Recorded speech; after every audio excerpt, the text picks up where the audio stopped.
Coming up on Network Africa,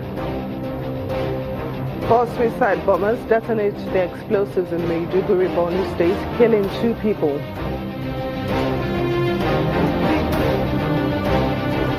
Kenyan doctors end their 3-month strike after reaching a deal with the government.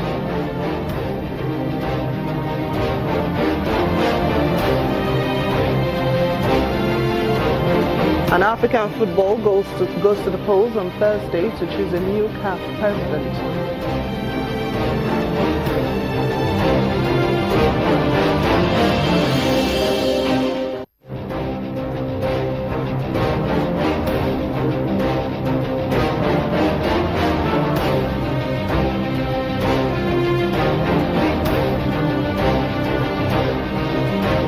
Hello and welcome to the program. I'm Temito Kwefagbim.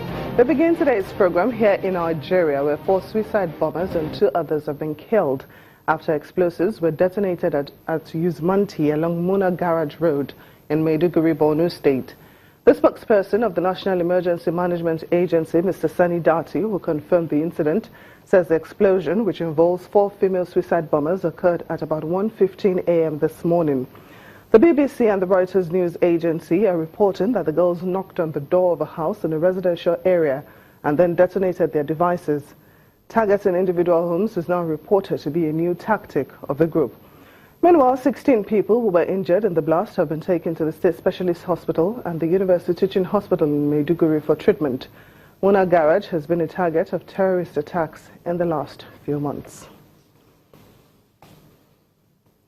So let's get more on this story from a security expert and a senior research fellow at the Nigerian Institute of International Affairs, Professor Charles Dokubo. You're welcome to the program. Oh, thanks for having me. Professor, what do you make of this reportedly new tactic whereby suicide bombers knock on doors before detonating their device? This is a new device. This is a new strategy that they've adopted. The fact that, people can just go to an individual house and knock on the door and explode bombs, it's a very fearful and frightening prospect. The only way we can deal with it, if there is any way whatsoever, is that we have to make people aware of the environment. There should be a massive environment campaign, and that you cannot allow people that you don't know to come into your place.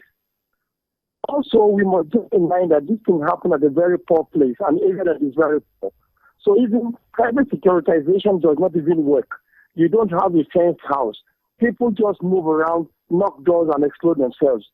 What we have to do is that people should be very aware of those who come near them, and that they should even welcome those who say they want to have a drink of water, because it is so frightening. You don't know, because there is nobody's forehead on which it is written terrorist. So we have to be very careful and adapt to these new circumstances. So, Professor, does this latest attack, in which at least 2 civilians were killed, undermine the efforts of the Nigerian army who have been battling Boko Haram terrorists in the northeast? I don't buy the idea that it disturbs the Nigerian army strategy of maintaining peace and pacification in that area. The fact also remains that, in fighting against insurgency, there is no time limit for it. You cannot say that you have totally eliminated them, because after you are rest assured that you've done all that is possible, it is also practicable that something else can happen. So we always see it as works in progress until the ultimate goal has been attained. We have to try whatever means possible to contain this threat that is generating to different patterns and dynamics. So let's talk about the use of teenage girls and even babies as suicide bombers by Boko Haram. How can this disturbing trend be stopped? The fact is that most Nigerians will not think that a female could do that. So they will open doors for female and all that. So, and then that we have realized that now we have to adapt new methods of dealing with females, those who don't know. And even those we know, we have to be careful. We have to adopt a selective method of dealing with people and getting close to people, because you don't know who is going to detonate a bomb. Now it's a female. Next it could be a goat. The next time it could be a dog. So one has to be very careful about one's environment. But what type of strategies are we talking about now? You said we have to adopt a selective method of dealing with females, teenagers. What kind of methods are you talking about? The method is that these are new. So you also have to factor into your strategy. These are ways, again, that the Boko Haram has adopted. So how do we contain these new threats and this new wave of suicide bombing? How do we look at the females and we still treat them as females?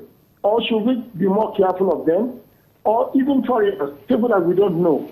Do we open doors to them, or we have to keep our environment, our houses shut? That's what we can limit our freedom. But if then so be it. Professor Charles Dokubo, a research fellow at the Nigerian Institute of International Affairs, thank you so much for joining us on Network Africa. Still in West Africa, 2 people have been kidnapped and a school burnt in an attack in northern Burkina Faso, where jihadists recently threatened learning institutions. Reports say the Barabule school near Jibo in Sum province was burnt by unidentified people yesterday. This comes after jihadis thought to belong to the Burdin Ansar al-Islam group killed 3 people in an attack in Kufayel and the same region on March the 3rd. A headmaster was among the victims and teachers subsequently protested the attack, urging improved security in the area. Islamist militants have reportedly ordered schools in the area to teach in Arabic instead of French, which is the official language of the country. In East Africa, at least 9 people have been killed in an armed robbery attack in Kenya's Rift Valley region, despite an ongoing high-profile security operation to disarm armed civilians. Local leaders say that the heavily armed attackers raided several villages in Baringo County, touched houses and indiscriminately shot the victims. Hundreds of residents are fleeing the area, but many are missing and many are feared dead. On Monday, 2 women were shot dead in the same area. Earlier this month, Deputy President William Ruto rolled out an ambitious major security crackdown to mop up illegally owned guns in the area. He also issued shoot-to-kill orders against the bandits.